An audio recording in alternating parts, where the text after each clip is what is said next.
కీర్తనాకారుడు 119వ కీర్తన 136వ వచనం మనం గమనిస్తే, జనులు ఈ ధర్మశాస్త్రమును అనుచరింపకపోయినందున నా కన్నీరు వేరులై పారుచున్నది అంటున్నాడు. అవునండి, విననొల్లని ప్రజల పక్షంగా, ధర్మశాస్త్రాన్ని విడిచిపెట్టి తిరుగుచున్న ప్రజల పక్షంగా కీర్తనకారుడు నా కన్నీరు వేరులై పారుచున్నది అంటున్నాడు.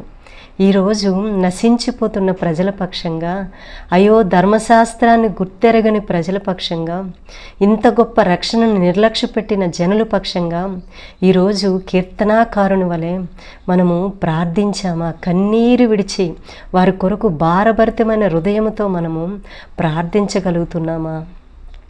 ఇర్మియా భక్తుని మనం జ్ఞాపకం చేసుకుంటే, యెరూషలేము ప్రజలు నాశనమైపోతున్నారు. యెరూషలేము ప్రజలు బబులోను దేశానికి కొనుపోబడ్డారు. ఆ యొక్క యెరూషలేము అంతయు కూడా నిర్జలమైన ప్రదేశం అయిపోయింది.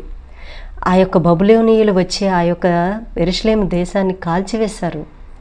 అయితే ఇర్మియా భక్తుడు విలాప వాక్యాల్లో ఆ యొక్క యెరూషలేమును చూస్తూ విలపిస్తున్నాడు. ఏ విధంగా అని మనం చూస్తే 2వ అధ్యాయం 48వ వచనం గమనిస్తే, నా జనులకు కలిగిన నాశనం నేను చూడగా నా కన్నీరు వేరులై పారుచున్నది.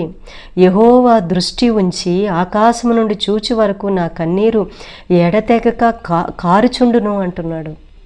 అవునండి, నశించిపోతున్న ప్రజల పక్షంగా మనము ఇర్మియా వలె అయ్యో కన్నీరు విడిచి, అయ్యో ప్రజలు నశించిపోతున్నారే అని కన్నీరు విడిచి వారి పక్షంగా భారము కలిగి ప్రార్థించేవారుగా ఉండాలండి. నశించిపోతున్న ప్రజలు రక్షింపబడాలి. ఇంత గొప్ప ధర్మశాస్త్రాన్ని విడిచి తిరుగుచున్న ప్రజలు దేవుని వైపుకు తిరగాలి. ఇశ్రాయేలు ప్రజలు దేవుని వైపుకు తిరగాలని ఇర్మియా భక్తుడు ఎంతో విలపించాడు, ఎంతో వారికి చెప్పాడు. కానీ వారు వినలేదు. బబులోను దేశాన్ని కొనుపోబడ్డారు, నాశనం అయిపోయారు. ఈరోజు నాశనమైన ప్రజల పక్షంగా, నశించిపోతున్న జనుల పక్షంగా మనము కూడా కీర్తనాకారుని వలె ఎడతెగక ఏరులై పారుచున్నదే అంటున్నాడు కన్నీరు.